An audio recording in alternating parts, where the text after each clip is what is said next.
ዓለም በታሪኳ አይታው የማታውቀው ምድሪቱን ወደ አመድነት ሰማዩን ደግሞ ወደ እሳት ባህርነት የሚቀይር ታላቅ ጦርነት ደጃፋችን ላይ ደርሷል። እንደ አውሮፓውያኑ አቆጣጠር በሰኔ 2025 የተካሄደውና ኦፕሬሽን ራይዚንግ ላይን የተሰኘው የ12ቱ ቀናት ጦርነት ገና ትኩሳቱ ሳይበርድ ቀጠናው ወደ ከፋና ወደ ለየለት የጥፋት አዘቅት እያመራ መሆኑን የሚያሳዩ መረጃዎች ወጥተዋል። የመካከለኛው ምስራቅ ምድረ በዳ ላይ የባሩድ ሽታ አየሩን በክሎታል። የጦርነት ነጋሪት እየተመታ ነው። ይህ ተራ ወታደራዊ ፍጥጫ አይደለም። ይህ በእስራኤልና በኢራን መካከል የሚደረግ አንዱ ሌላውን ካልደመሰሰ የማይቆም የህልውና ትግል ነው። የኢራን አብዮታዊ ዘብ ሰሞኑን የጀመረው ግዙፍ የባለስቲክ ሚሳኤል ልምምድ በኢየሩሳሌም ሰማይ ስር የሚኖሩ አይሁዳውያንን እንቅልፍ ነስቷል። ቴሄራን ልምምድ ነው የምትለው ይህ እንቅስቃሴ በእስራኤል ላይ የሚሰነዘር ድንገተኛ የለየለት የመብረቅ ጥቃት ሽፋን መሆኑን የቴል አቪቭ የስለላ ተቋማት እያሳሰቡ ነው። ባለፉት ቀናት በቴል አቪቭ እና በዋሽንግተን መካከል የነበረው የስልክ መስመር በወታደራዊ ሚስጥሮችና በጭንቀት ድምጾች ተጨናንቆ ከርሟል። የእስራኤል መከላከያ ሰራዊት ጠቅላይ አዛዥ ሌተናል ጀነራል ኤያል ዛሚር በመካከለኛው ምስራቅ የአሜሪካን እዝ ወይም ሴንትኮም አዛዥ ለሆኑት አድሚራል ብራድ ኩፐር የደወሉት ጥሪ የለቅሶ ያህል የሚከብድ ማስጠንቀቂያ ነበር። ኢራን ወታደራዊ ልምምዱን እንደ ሽፋን በመጠቀም በእስራኤል ላይ ያልታሰበ መብረቃዊ ጥቃት ልትሰነዝር ትችላለች።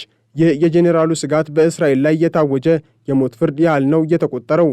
የእስራኤል የስለላ ተቋማት ምንም እንኳን የጥቃቱ ዕድል ከ50 በመቶ በታች ነው ቢሉም ከጥቅምት 7ቱ የሐማስ ድንገተኛ ጥቃት በኋላ ግን እስራኤላውያን ተመሳሳይ ስጋቶችን ችሎ የመታገስ አቅማቸው ወደ ዜሮ ወርዷል። ዛሬ በእስራኤል መዋቅር ውስጥ ልምምድ ነው የሚል ቃል ቦታ የለውም። ሁሉም ነገር የጦርነት ዝግጅት ነው። ኢራን በዚህ ልምምድ ላይ ለዓለም ያሳየቻቸው መሳሪያዎች የጦር መሳሪያዎች ብቻ ሳይሆኑ የሰው ልጅን ከምድረ ገጽ የማጥፋት አቅም ያላቸው የሲኦል መክፈቻዎች ናቸው። ቴሄራን በቴክኖሎጂ የረቀቁ ከእስራኤል የአየር መከላከያ ስርዓት በላይ የሆኑ ገዳይ መሳሪያዎችን በስኬት መሞከሯን በኩራት አውጃለች።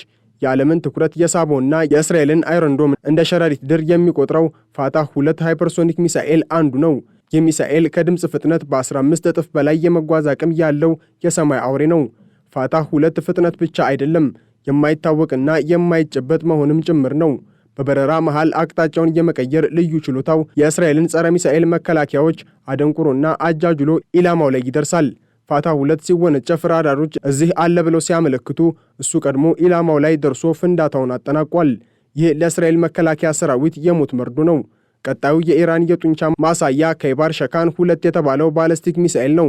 ከ1450 ኪሎ ሜትር በላይ ርቀት ላይ የሚገኙ ስትራቴጂካዊ ቦታዎችን እንደ መርፌ ቀዳዳ ጥንቅቅ አድርጎ የመምታት አቅም አለው። ስሙ ራሱ ታሪካዊ ዛቻ ነው። ትርጉሙ ሰባሪ ማለት ነው። የሚሳኤል በእስራኤል ግዛት ውስጥ የማይደርስበት አንዲት ኢንች መሬት የለም። አዲሱ ስሪት በከፍተኛ ፍጥነት ኢላማውን የመምታትና ከራዳር እይታ ማምለጥ የሚያስችለውን ድብቅ ቴክኖሎጂ እየታጠቀ ነው። የእስራኤል ከተሞች በዚህ መሳሪያ ፊት እንደ ወረቀት ቤት ደካማ ናቸው። ቀደም ሲል በዩክሬን ጦርነት ዝነኛ የነበሩት ሻሂድ 136 ድሮኖች ዛሬ ወደ ገዳይ ንስርነት ተቀይረዋል። ሻሂድ 238 በጄት ሞተር የሚሰራ ጥቁር ቀለም የተቀባ የሌሊት አውሬ ነው።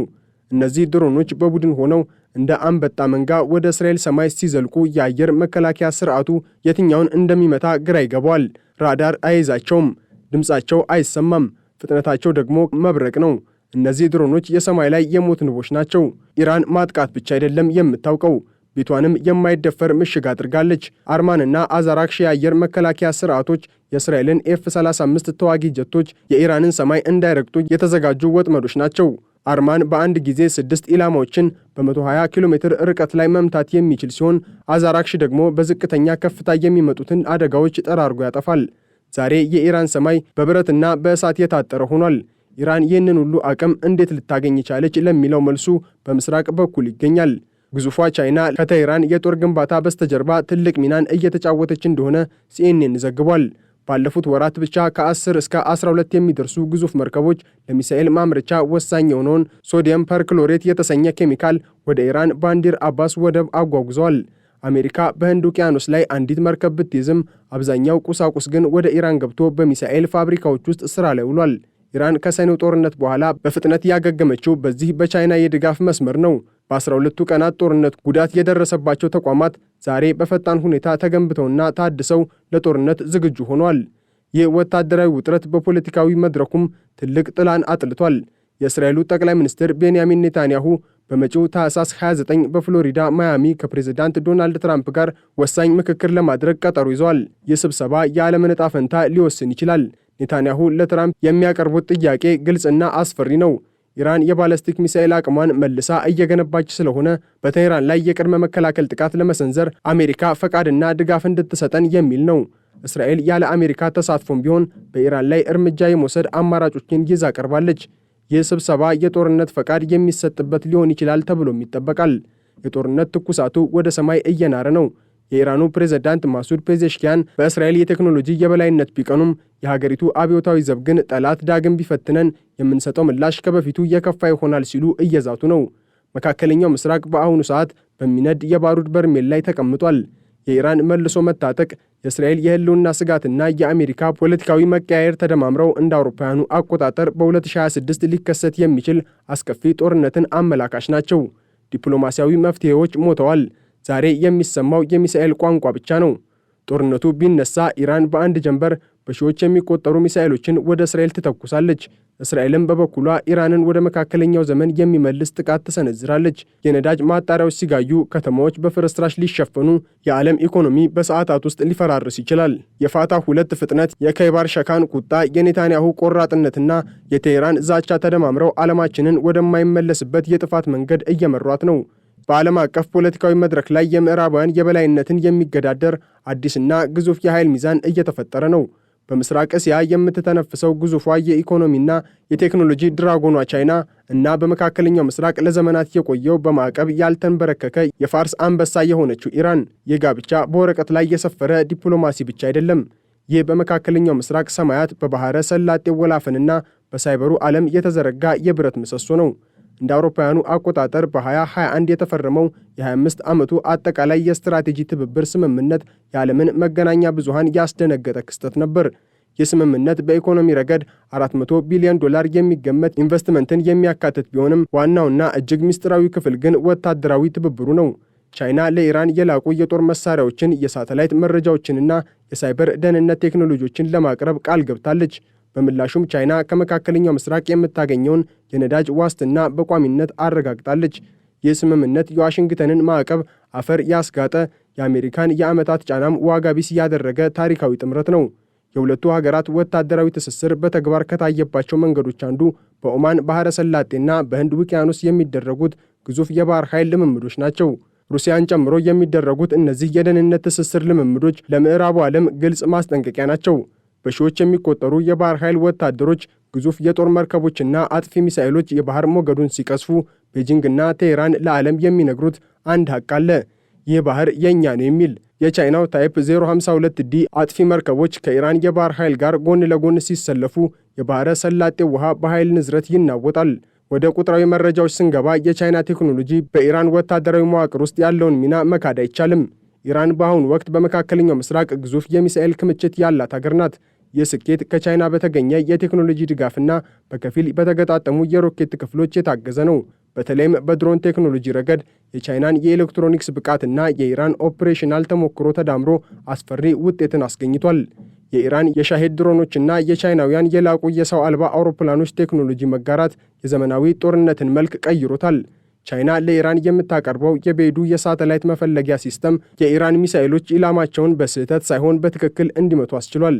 በቅርብ የወጡ መረጃዎች እንደሚጠቁሙት ኢራን የቻይናን ዘመናዊ የጄ10C ተዋጊ ጀቶች ለመግዛት ፍላጎት አሳይታለች። ይህ ከተሳካ የኢራን አየር ኃይል በአንድ ጀንበር ከጥንታዊ ወደ ዘመናዊነት ይሸጋገራል። ይህም በመካከለኛው ምስራቅ ያለውን የአየር ላይ የበላይነት በእጅጉን ይለውጠዋል። አሁን ወዳለንበት 2024 እና 2025 ወቅታዊ ሁኔታ ስንመጣ የቻይናና የኢራን ግንኙነት ወደ አዲስ ምዕራፍ ተሸጋግሯል። በመካከለኛው ምስራቅ እየተቀጣጠለ ያለው ግጭት፣ በተለይም በጋዛና በሊባኖስ ያለው ውጥረት ሁለቱን ሀገራት ይበልጥ አቀራርቧቸዋል። ቻይና በዲፕሎማሲው መድረክ ለኢራን የማይበገር ጋሻ ሆና ቆማለች። በተባበሩት መንግስታት የጸጥታው ምክር ቤት ቤጂንግ የቴህራን ድምፅ ሆናለች። ኢራን የሻንጋይ ትብብር ድርጅትና የብሪክስ አባል መሆኗ የቻይናን ዲፕሎማሲያዊ ጥረት ተከትሎ የመጣ ድል ነው። በቅርቡ በቀይ ባህር አካባቢ እየታየ ያለው የሁቲዎች እንቅስቃሴና የባህር ላይ ውጥረት ቻይና እና ኢራን ከጀርባ ያላቸውን ስልታዊ ትብብር ፍንጭ የሚሰጥ ነው። ቻይና በጅቡቲ ካላት ወታደራዊ ሰፈርና በክልሉ ካላት ተጽዕኖ አንጻር ሁለቱ ኃይሎች የዓለምን የንግድ መስመር የመቆጣጠር አቅማቸውን አሳድገዋል። ጦርነቱ በምድርና በባህር ብቻ አይደለም። በሳይበርም ዓለም ጭምር ነው። ቻይናና ኢራን በሳይበር ደህንነትና በጠላት ላይ የመረጃ ጥቃት በመሰንዘር ረገድ ከፍተኛ ትብብር ያደርጋሉ። የቻይናውያን የቴክኖሎጂ ውጤቶች ለኢራን ብሔራዊ ደህንነት መጠበቂያ ሆነው እያገለገሉ ነው። በምዕራባውያን ላይ የሚሰነዘሩ የሳይበር ጥቃቶች አሻራቸው ሲመረመር አብዛኛውን ጊዜ የቤጂንግ ጥበብና የቴሄራን ቁርጠኝነትን አጣምረው ይገኛሉ። በመጨረሻም የቻይናና የኢራን ወታደራዊ ግንኙነት የጥቅም ብቻ ሳይሆን የህልውና ግንኙነት ነው። ቻይና ለዓለም አቀፍ የበላይነቷ የኢራንን ስልታዊ ቦታ ትፈልጋለች። ኢራን ደግሞ ከምዕራባውያን ማዕቀብ ለመውጣት የቻይናን ግዙፍ ትከሻ ትፈልጋለች። ይህ ጥምረት እንደ ተራራ የጸና እንደ ውቅያኖስም የጠለቀ ነው። በአሁኑ ወቅት በቤጂንግና በቴሄራን መካከል ያለው ወታደራዊ ትብብር የአሜሪካን የአንድዮሽ የበላይነት ያበቃለት መሆኑን የሚያበስር ደውል ነው። የድራጎኑ እሳትና የፋርስ ጥበብ ምስጢር ተዋህደዋል። ዓለም አሁን የምትመለከተው ሁለት ሀገራትን ብቻ አይደለም። ዓለም የምትመለከተው ታሪክን የሚቀይር ኃይልን የሚከፋፍልና አዲስ የዓለም ስርዓትን የሚፈጥር ግዙፍ የብረት ግንብ ነው። ይህ ግንብ ደግሞ በማንም በቀላሉ የሚናወጥ አይመስልም።